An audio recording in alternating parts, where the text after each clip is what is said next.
గోదావరి జిల్లాలైన తూర్పు గోదావరి, పశ్చిమ గోదావరి ఈ రెండు జిల్లాల్లో ఏ రాజకీయ పార్టీ అత్యధిక సీట్లు గెలుచుకుంటాయో ఆ పార్టీయే అధికారాన్ని చేపడుతుంది అనేది నిజం.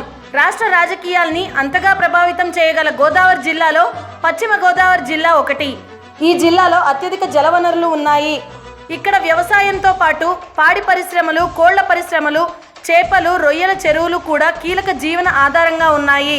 2014లో పశ్చిమ గోదావరి జిల్లాలో ఉన్న 15 ఎమ్మెల్యే స్థానాలను మొత్తం అధికార టీడీపీనే గెలుచుకొని క్లీన్ స్వీప్ చేసింది. రాష్ట్ర రాజకీయాలనే శాసిస్తున్న ఈ జిల్లా 2019లో టీడీపీ ఇదే హవా కొనసాగించాలి అని తాపత్రయపడుతుంది. ఇక 2019లో ఈ జిల్లాలో టీడీపీ తరపున బరిలో దిగే అభ్యర్థుల వివరాలు ఇలా ఉన్నాయి. కొవ్వూరులో 2014లో టీడీపీ తరపున గెలిచిన కొత్తపల్లి శామ్యూల్ జోహార్కి నియోజకవర్గంలో మంచి పట్టు ఉంది. ప్రస్తుతం రాష్ట్ర మంత్రిగా ఉన్నారు. 2019లో టీడీపీ తిరిగి ఆయనకే అవకాశం ఇవ్వచ్చు.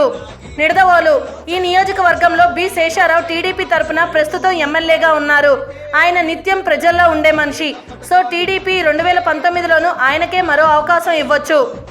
ఆచంట ఇక్కడ పితాని సత్యనారాయణ 2014లో టీడీపీ తరపున పోటీ చేసి గెలుపొందారు. ప్రస్తుతం రాష్ట్ర కేబినెట్లో రెండోసారి మంత్రిగా ఉన్నారు. 2019లో పితానికే తిరిగి టీడీపీ ఎమ్మెల్యే టికెట్ ఇవ్వనుంది.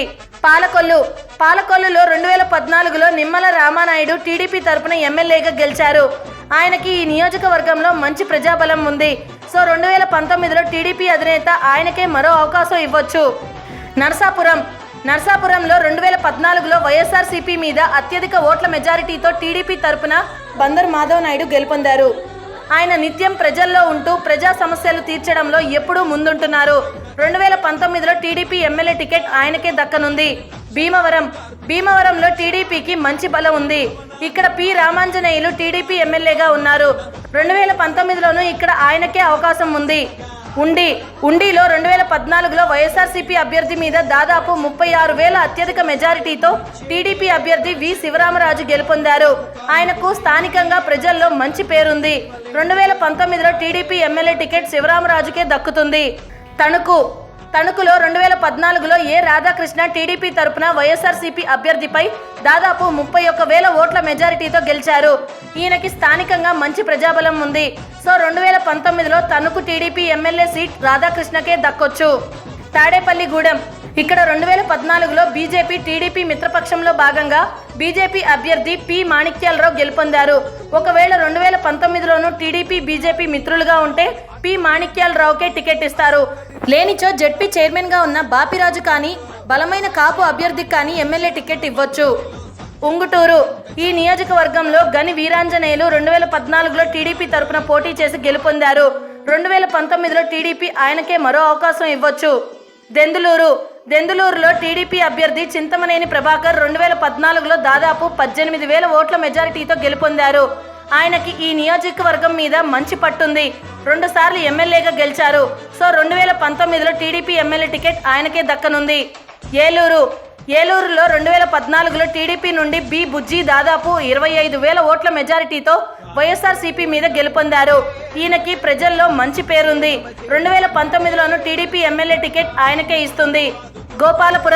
గోపాలపురంలో ఎం వెంకటేశ్వరరావు ప్రస్తుతం టీడీపీ ఎమ్మెల్యేగా ఉన్నారు. ఈయన స్థానికంగా మంచి పేరున్న నాయకుడు. టీడీపీ అధినేత 2019లో తిరిగి ఆయనకే టికెట్ ఇవ్వచ్చు.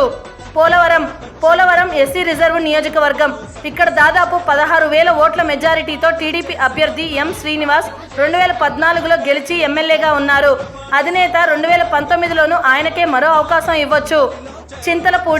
చింతలపూడిలో పీతల సుజాత 2014లో టీడీపీ తరపున గెలిచి ఎమ్మెల్యేగా మంత్రిగా కూడా పనిచేశారు. అయితే ఆమె పనితీరు మీద సంతృప్తి చెందని చంద్రబాబు ఇటీవల మంత్రివర్గ విస్తరణలో ఆమెకు ఉద్వాసన పలికారు. 2019లో ఇక్కడ కొత్త అభ్యర్థికి టీడీపీ ఎమ్మెల్యే టికెట్ ఇస్తుంది. ఇదండి 2019లో టీడీపీ తరపున బరిలో దిగే వారి వివరాలు. పశ్చిమ గోదావరి జిల్లాలో టీడీపీ అధినేత 2014లో లాగానే అన్ని సీట్లు టీడీపీయే గెలుచుకోవాలని బలమైన దృఢ నిశ్చయంతో ఉన్నారు. సో 2014లోనే దాదాపు అన్ని నియోజకవర్గాల్లో బలమైన నాయకులకే టికెట్లు ఇచ్చారు. 2019లోనూ వీరిలో తిరిగి చాలా మందికి అవకాశం దక్కనుంది. హాయ్ ఫ్రెండ్స్, మా టుడే టుమారో యూట్యూబ్ ఛానల్ చూసినందుకు చాలా సంతోషం. మీకు నచ్చితే లైక్ చేయండి, సబ్స్క్రైబ్ చేయండి. నచ్చకపోతే కామెంట్ చేయండి.